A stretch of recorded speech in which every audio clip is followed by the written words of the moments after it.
Bismillahirrahmanirrahim. Assalamualaikum warahmatullahi wabarakatuh. Innal hamdalillah nahmaduhu wa nasta'inuhu wa nastaghfiruh wa na'udzu billahi min shururi anfusina wa min sayyiati a'malina. May yahdihillahu fala mudilla lahu wa may yudlil fala hadiya lahu. Wa asyhadu an la ilaha illallah wahdahu la syarika lahu wa asyhadu anna Muhammadan 'abduhu wa rasuluh sallallahu alaihi wa ala alihi wa sallama tasliman katsira amma ba'du. Ikhwan wa akhwat fillah rahimakumullah. Yang lalu kita berada di bab al-hilmu wal anatu war rifqu, itu sudah selesai. Itu al-hilmu, hilmu itu santun, tidak mudah, tidak cepat marah. Al-ana, ana itu tenang, enggak keburu-buru. Ar-rifqu dan lemah lembut. Itu sudah selesai ya. Kemudian sekarang kita masuk bab yang baru lagi. Qala al-Imam an-Nawawi rahimahullahu taala, babul afwi wal i'radi 'anil jahilin. Bab memaafkan dan berpaling dari orang-orang yang bodoh. Memaafkan dan berpaling dari orang-orang yang bodoh. Beliau pertama-tama membawakan ayat Allah Subhanahu wa taala di surat Al-A'raf 199 dan ayat ini sering diulang-ulang, yaitu qala Allah taala khudhil afwa wa'mur bil 'urfi wa a'rid 'anil jahilin. Allah Subhanahu wa taala berfirman, khudhil afwa, maafkan.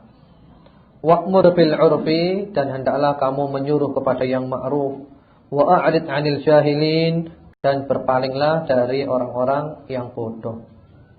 Di sini ada 3 hal. Yang pertama-tama supaya kita memaafkan. Memaafkan ya. Kalau suatu perkara itu perlu dihukum, apakah cukup kita maafkan saja sementara hukuman tetap diberlakukan? Ataukah dimaafkan dan sekaligus hukumannya digugurkan? Contohnya ya, dalam kejadian-kejadian tertentu, misalnya seorang yang menyetir mobil atau sepeda motor kemudian nabrak. Nabrak, yang ditabrak itu mati. Maka di sini di dalam Islam si penabrak itu ditangkap. Kemudian dia kalau memang enggak sengaja ya, dia disuruh bayar diah, bayar tebusan.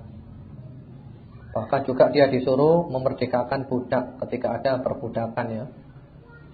Bayar tebusan. Tapi semuanya kembali kepada ahli waris pihak yang terbunuh, yang mati itu. Kalau mereka memaafkan, ya selesai, enggak usah bayar diat, enggak usah bayar tebusan.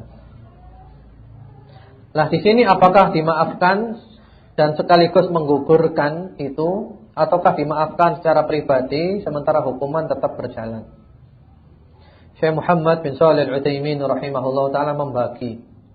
Beliau mengatakan dilihat dulu yang nabrak itu siapa. Kalau yang nabrak adalah orang baik-baik, yang nyetir dengan sopan, kemudian dia kena musibah, dia nabrak orang sampai mati, maka orang ini maafkan dan gugurkan diyahnya. Mau diapakan musibah? Dimaafkan, enggak usah dihukum. Enggak sengaja musibah dan ajalnya datang.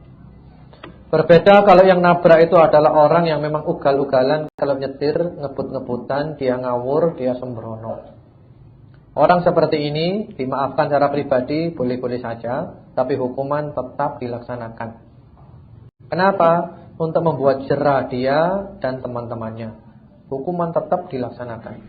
Karena kalau orang seperti dia dimaafkan, enggak dihukum, nanti dia berbuat lagi.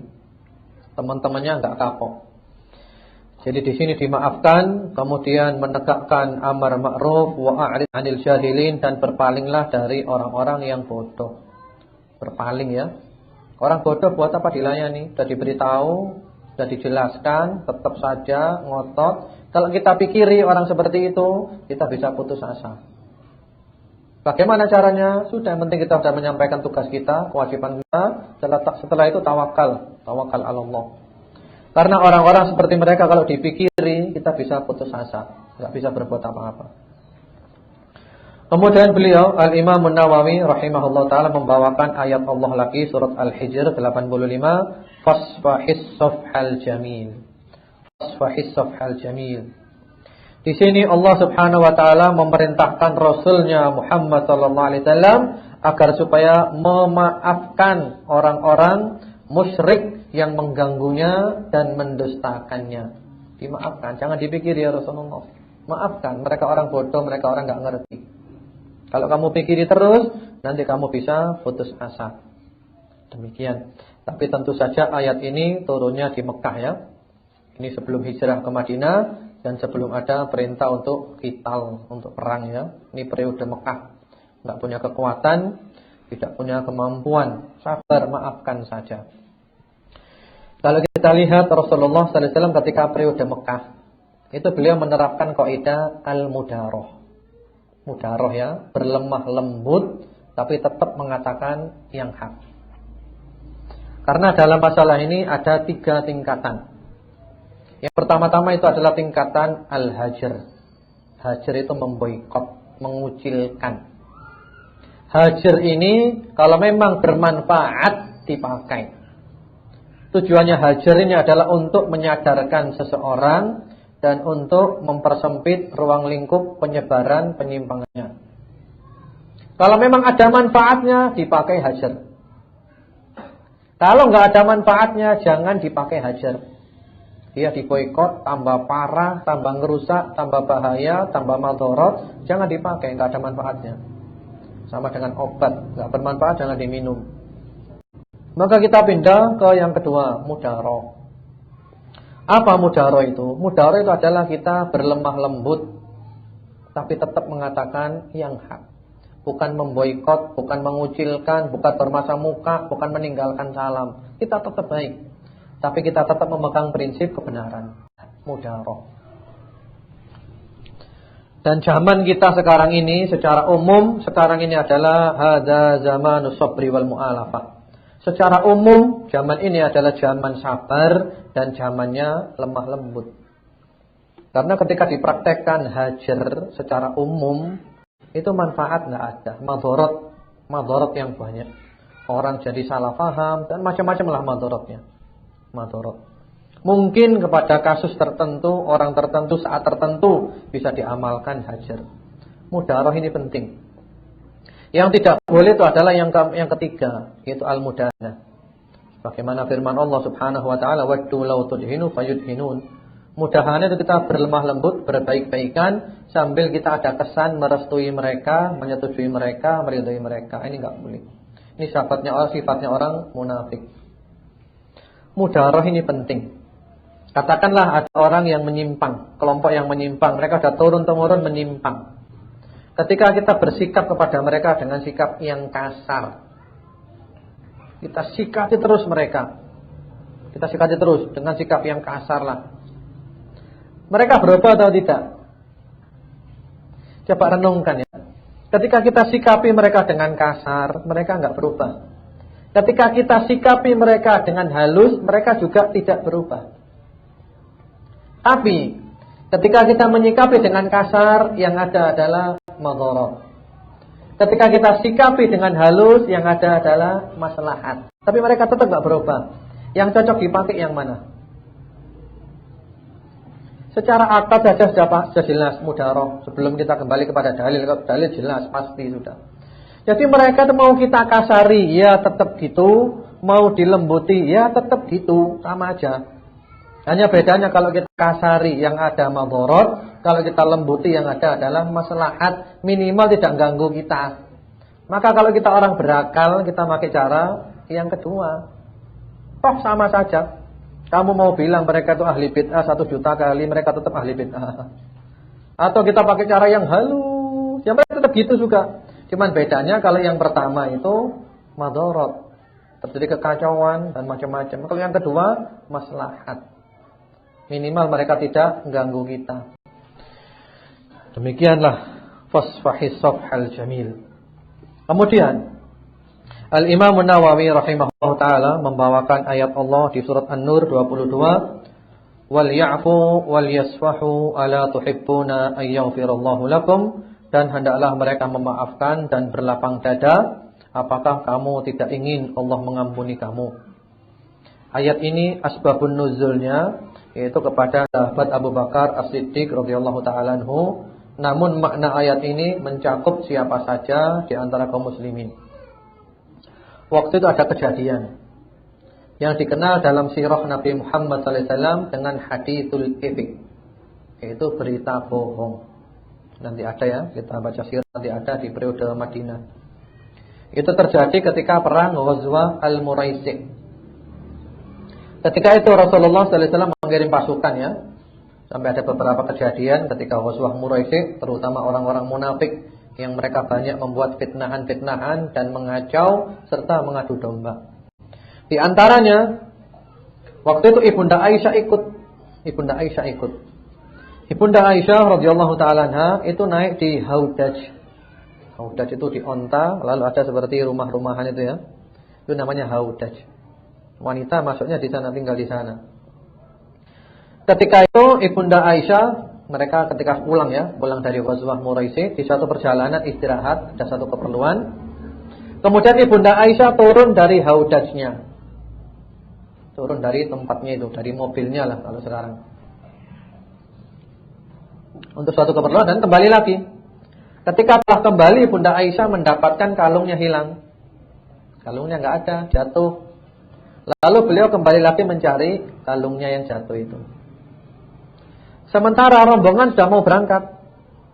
Rombongan mau berangkat dan yang membawa haudajnya Ibunda Aisyah itu enggak tahu kalau Ibunda Aisyah sedang berada di luar.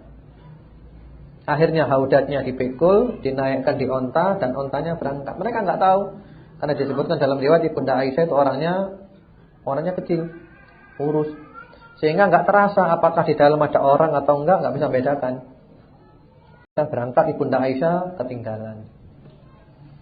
Sampai singkat cerita di sana juga ada ternyata seorang sahabat yang ketiduran. Yang ketinggalan juga. Akhirnya kaget ketika melihat ada Ibunda Aisyah, kaget. Kemudian sahabat ini dengan penuh sopan, dengan penuh akhlak menghargai ibunya sendiri. Itu istrinya Rasulullah kan ibu kita kan. Dihargai, disuruh naik di ontanya dan dituntun dibawa ke Madinah. Nah, dari kisah ini orang-orang munafik memanfaatkan kesempatan. Jadi orang munafik itu selalu mencari-cari mana yang bisa dilecehkan dari segi mananya. Akhirnya mereka menyebarkan berita bahwa Ibunda Aisyah serong. Subhanallah ya. Jadi sudah difitnah sampai dalam rumah tangganya Nabi Muhammad sallallahu alaihi wasallam. Ibunda Aisyah difitnah serong, menyakitkan luar biasa. Dan berita itu menyebar di Madinah. Ibunda Aisyah sendiri belum tahu kalau difitnah, beliau sedang sakit waktu itu. Rasulullah sallallahu alaihi wasallam sendiri juga sempat beliau itu ada perasaan yang lain. Sahabat Ali bin Abi Thalib sampai menyarankan kepada Rasulullah supaya diceraikan. Ya Rasulullah, wanita siwa hakati, ya Rasulullah masih banyak perempuan lain. Ada apa kamu pikirkan Aisyah? Namun sahabat-sahabat yang lain, jangan ya Rasulullah, Aisyah itu seperti emas 24 karat. Jangan kamu pegang Aisyah. Iya nanti ada ceritanya itu. Kemudian Ibunda Aisyah merasakan Rasulullah kok berbeda ya. Biasanya kalau masuk menjenguk itu mesra, duduk, ngobrol, sekarang kok lain. Beliau cuma masuk, memberikan salam, tanya bagaimana kabarmu dan keluar lagi. Ibunda Aisyah merasakan itu. Tapi beliau tidak tahu ada apa ini, ada apa. Sampai akhirnya salah seorang familinya namanya Mistah ya, Mistah bin Utsatah. Itu Ibunda Aisyah keluar dengan ibunya Mistah. Lalu ibunya terpeleset, terpeleset sambil mendoakan keburukan untuk Mistah. Istilahnya semoga Mistah celaka. Ibunda Aisyah kaget, loh, kenapa kamu doakan keburukan untuk anakmu? Lalu ibunya bilang, apa kamu enggak dengar ceritanya? Ada apa ceritanya? Ceritanya itu begini. Diceritakan bahwa beliau sudah difitnah berbuat serong. Di antara yang menyebarkan fitnah itu adalah Mistah. Wah, Ibunda Aisyah tambah parah sakitnya. Ternyata beliau selama ini difitnah. Sudah berjalan sekian lama fitnah ini, ada 1 bulan lebih. Berjalan di Madinah sudah kena fitnah semua. Akhirnya Ibunda Aisyah minta diizinkan supaya beliau dipulangkan ke rumah bapaknya, Abu Bakar radhiyallahu ta'ala anhu. Sudah beliau tambah sakit, beliau nangis terus. Rasulullah berkhutbah di kalangan sahabat, "Kenapa kamu fitnah? Keluar sampai rumah tangga Nabimu kamu fitnah." Tapi Rasulullah tidak berani memberikan keputusan sebelum datang wahyu dari Allah Subhanahu wa taala. Sampai akhirnya turunlah wahyu Allah Subhanahu wa taala, ayat yang cukup panjang di surat An-Nur yang menyatakan Ibunda Aisyah adalah wanita yang bersih. Innal ladzina ja'u bil ifki usbatum minkum la tahsabuhu syarran lakum bal huwa khairul lakum. Langsung Allah yang mengatakan Ibunda Aisyah ini bersih daripada seluruh fitnahan itu. Kemudian mereka-mereka yang terlibat menyebarkan di antara muslimin, mereka dicambuk. Di antara yang dicambuk adalah Mistah, ini dicambuk. Kemudian juga ada Hasan bin Thabit, salah seorang penyairnya Rasulullah, sama dicambuk karena menyebarkan berita bohong, berita palsu, dicambuk 80 kali. Sementara orang-orang munafik oleh Rasulullah malah dibiarkan. Karena mereka memang orang munafik, buat apa? Dicambuk ya tambah ngerusak mereka. Kalau orang Islam dicambuk sadar. Kemudian sahabat Abu Bakar radhiyallahu ta'ala anhu marah dengan Mistah. Akhirnya Abu Bakar bilang, "Mistah enggak saya bantu lagi." Biasanya dibantu, rutin bantuannya. Karena gara-gara kejadian ini enggak dibantu lagi. Diboikot, enggak dibantu lagi. Padahal Mistah sudah taubat kepada Allah, sudah dihukum, sudah dicambuk. Lalu turun ayat ini. Ayat ini mengatakan wa ya'fu wal yasfahu ala tuhibbuna ayyaghfirallahu lakum. Hendaklah kamu memaafkan, hendaklah kamu berlapang dada. Apakah kamu tidak ingin Allah mengampuni kamu? Kalau kamu pemaaf, Allah lebih pemaaf kepadamu. Akhirnya sahabat Abu Bakar begitu mendengar ayat ini turun ditujukan kepada beliau, langsung beliau mengatakan, "Bala wallahi inna nuhibbu an taghfira lana ya Rabbana." Ya, demi Allah, sungguh kami ingin agar supaya Engkau ampuni kami wahai Tuhan kami. Abu Bakar langsung taat, langsung disambung lagi hubungannya dengan Mistah. Disambung tetap jadi bantuan. Inilah ikhwan wa akhwat fillah rahimakumullah, di antara faedah terpenting dari ayat ini yaitu bahwasanya Allah Subhanahu wa taala menjaga rumah tangga nabinya. Enggak mungkin istri Nabi serong, enggak mungkin. Istri Nabi serong tidak mungkin. Kalau istri Nabi berkhianat selain serong, mungkin. Contohnya adalah istri Nabi Nuh dan Nabi Lut. Wa daraballahu mathalan lil ladzina kafaru ra'ata Nuhin wa imra'ata Lut. Kanata tahta 'abdaini min ibadina salihaini fa khanatahuma. Ini contoh bagi wanita-wanita kafir, istrinya Nabi Nuh dan istrinya Nabi Lut. Suaminya orang-orang soleh, suaminya Nabi, tapi istrinya berkhianat. Para ahli tafsir semuanya mengatakan khianatnya bukan dalam masalah serong, bukan. Tapi khianat dalam masalah risalah. Gak mau iman kepada suaminya, justru mengikuti orang-orang kafir. Jadi bukan serong ya. Khianat dalam masalah risalah. Kemudian di sini kandungan yang terpenting juga, yaitu bahwasanya seseorang itu diuji oleh Allah Subhanahu wa taala, diuji. Semakin kuat imannya orang itu semakin besar ujiannya. Ini ujian luar biasa, ini rumah tangga Nabi. Istri Nabi dituduh serong, subhanallah. Kalau Rasulullah enggak sabar, enggak bisa. Enggak sabar, enggak bisa, enggak jalan. Bayangkan kalau rumah tangga kita ya, naudzubillah, difitnah seperti itu. Ada beberapa kemungkinan. Mungkin kemungkinan pertama kita termakan oleh fitnah itu, kita ceraikan istri. Mungkin terjadi. Mungkin juga kemungkinannya kita enggak percaya dengan fitnahan itu, yaitu kita pukuli orang-orang yang menfitnah. Kacau kan? Kalau enggak sabar kacau. Tapi Rasulullah sabar luar biasa. Rasulullah sallallahu alaihi wasallam. Dan inilah memang hidup ikhwan wa akhwat fillah rahimakumullah. Kita tidak pernah lepas dari ujian. Hidup ini selalu ada nikmat yang kita dianjurkan bersyukur, dan selalu ada musibah yang kita dianjurkan bersabar. Selain itu enggak ada. Jadi kita sekarang sedang menanti nikmat yang kita syukur atau menanti musibah yang kita sabar. Enggak ada lagi. Kemudian berikutnya, kemudian juga di antara kandungannya lagi bahwa kalau orang minta maaf kepada kita, dia sudah taubat, ya kita maafkan. Kita maafkan. Buat apa enggak dimaafkan? Bahkan dikatakan di situ, ala tuhibbuna ayyafirallahu lakum. Apa kamu enggak ingin diampuni oleh Tuhanmu? Kalau kita pemaaf, Allah lebih pemaaf kepada kita. Hanya masalahnya sekarang kalau orang menggibah kita atau menfitnah kita, disebarkan berita buruk tentang kita, kemudian dia minta maaf. Apakah cukup minta maaf saja selesai?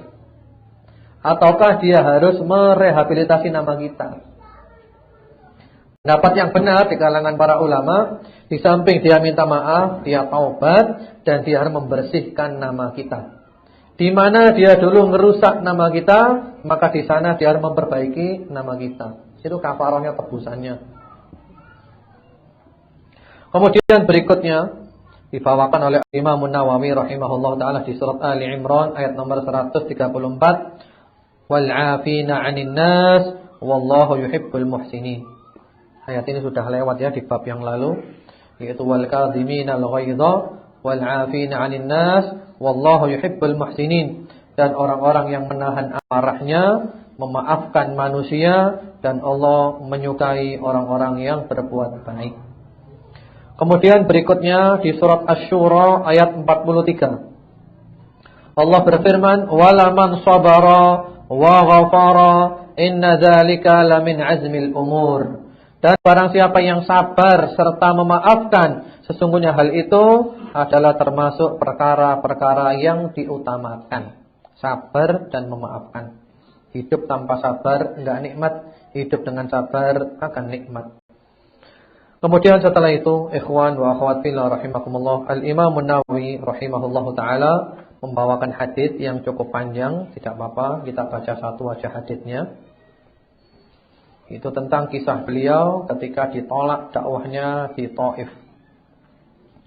Wa an Aisyah radhiyallahu taala anha annaha qalat lin nabiy sallallahu alaihi wa ala alihi wasallam, hal ata 'alaika yaumun kana asyadda min yaumi Uhud.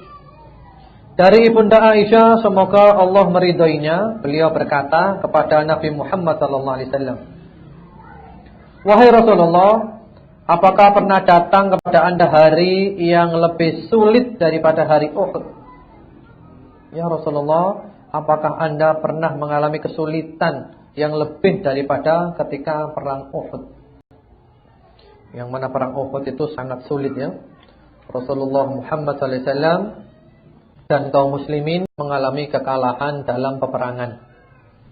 Ketika itu Rasulullah mengutus sekitar 40 atau 50 orang pemanah ar-rumah untuk tinggal di gunung. Enggak boleh turun dulu sebelum ada perintah turun.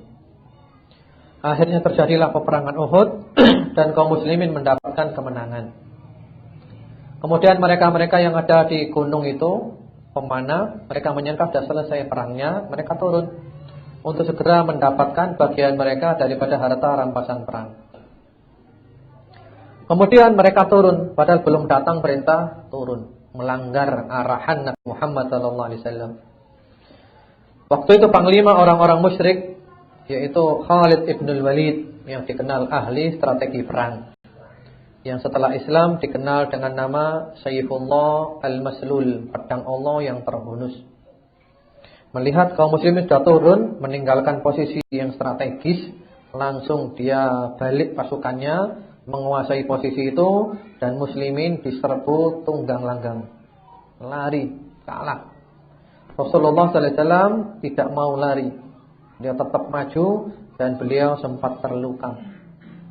Di antaranya syujja ra'suh, kepala beliau sempat pecah, kemudian gigi beliau patah, kemudian ada 2 butiran dari baju besi beliau yang masuk di kelopak matanya dan sangat dalam masuknya.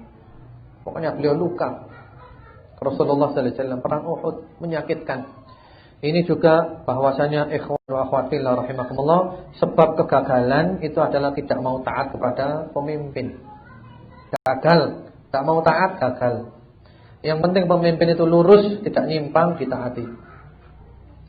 Kemudian kata Rasulullah sallallahu alaihi wasallam, apakah ada yang lebih sulit dari Uhud?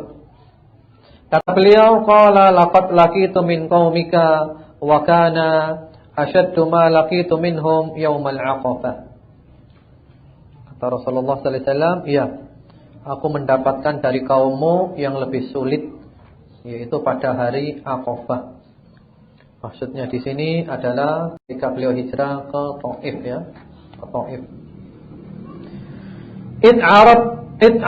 Arabtu nafsi ala bani Abdi Yalil bin Abdi Kulal falam yujibni ila ma aradtu fantalaqtu wa ana mahmumun ala wajhi falam astafiq illa wa ana biqarnit ta'alib.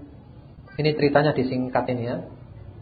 Kata Rasulullah sallallahu alaihi wasallam, ketika aku menawarkan diriku kepada Ibnu Abdi Yalil bin Abdi Kulal, dan ternyata dia menolak, gak mau ngikuti aku. Ini ceritanya disingkat, sebenarnya ceritanya panjang. Ketika itu beliau sebelum masuk ke Thaif, beliau menemui 3 tokoh Thaqif, di antaranya Ibnu Abdi Yalil. Beliau mendakwakan Islam kepada 3 tokoh ini dengan harapan kalau tokoh sudah mau tunduk, maka anak buahnya itu gampang. Kalau kepalanya kepegang, ekornya itu mudah. Tapi ternyata 3 tokoh ini nolak mentah-mentah. Dan Rasulullah berpesan, sudah kalau Anda nolak, tolong jangan mengerahkan massa. Ternyata mereka juga mengerahkan massa, disebarkan kepada orang-orang Thaif untuk nolak bersama-sama Rasulullah Muhammad SAW. Akhirnya orang-orang Thaif keluar semuanya, laki perempuan semuanya keluar, orang-orang jalanan, meneriaki, menghina, mencaci Rasulullah sallallahu alaihi wasallam, termasuk juga melempari beliau dengan batu. Bukan disambut, ya, bukan disambut dengan senyum, tapi disambut dengan cercahan, caci maki, cemoohan dan lemparan batu. Sampai keluar darah mulia dari tubuh mulia Rasulullah sallallahu alaihi wasallam. Kemudian beliau masuk di kebun milik orang kafir.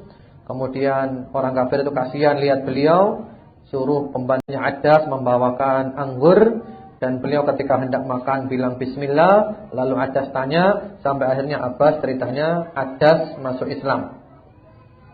Kemudian Rasulullah pergi meninggalkan Thaif menuju Mekah. Ini langsung di situ ceritanya ini. Kata Rasulullah, aku pergi dalam keadaan bersedih dan aku tidak menyadari ternyata sudah sampai di Qarnut Ta'alib. Ini ketika pulang dari Thaif menuju Mekah, ya, di Qarnut Ta'alib.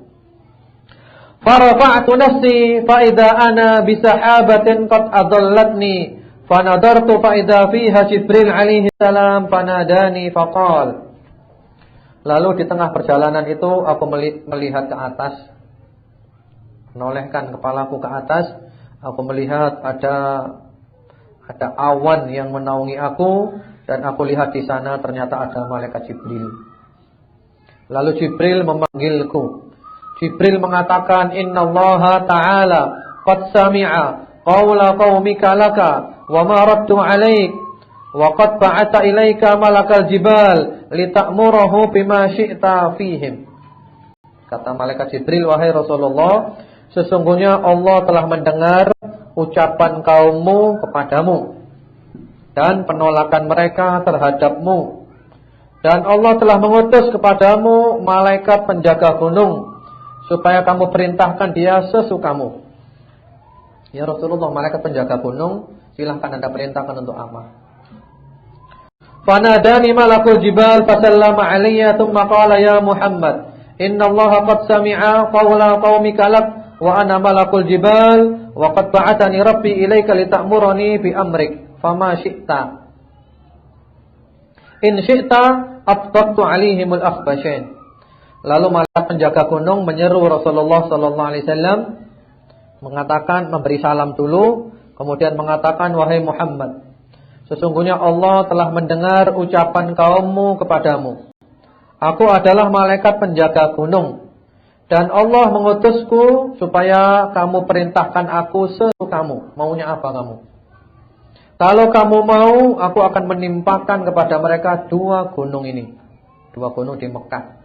Wahai Rasulullah, mereka akan nolak kamu. menghina kamu, ngusir kamu, ngelempari kamu. Apakah perlu 2 gunung ini aku timpakan mereka sampai mereka hancur? Bagaimana kalau kita ditolak, dihina, dicaci, dilempari batu? Mungkin kita akan mengatakan, ya habisi aja sudah. Ternyata beliau tidak, beliau mikir panjang. Kata beliau, faqala Nabi sallallahu alaihi wa alihi wasallam, bal arju an yukhrijallahu min aslabihim man ya'budullaha wahdahu la yusyriku bihi syai'a. Kata beliau, bahkan aku berharap Allah mengeluarkan dari tulang punggung mereka orang-orang yang menyembah Allah saja dan tidak menyekutukan Allah dengan suatu apapun. Jadi kata Rasulullah, jangan, enggak perlu. Kalau sekarang mereka kafir, mereka syirik, saya masih punya harapan anak cucu mereka nanti.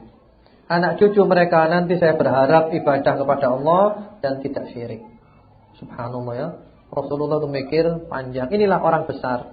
Orang besar itu pikirannya besar. Kalau orang kerdil pikirannya juga kerdil. Ini beliau mikir panjang. Kalau sekarang mereka mendustakan anak cucunya nanti. Hadis ini adalah hadis sahih, diriwayatkan oleh Bukhari dan Muslim. Dan insyaallah dijelaskan hadis ini pada hari Minggu berikutnya. Wallahu a'lam bishawab. Mungkin itu dulu. Subhanakallahumma bihamdika asyhadu an la ilaha illa anta astaghfiruka wa atubu ilaik. Wassalamualaikum warahmatullahi wabarakatuh.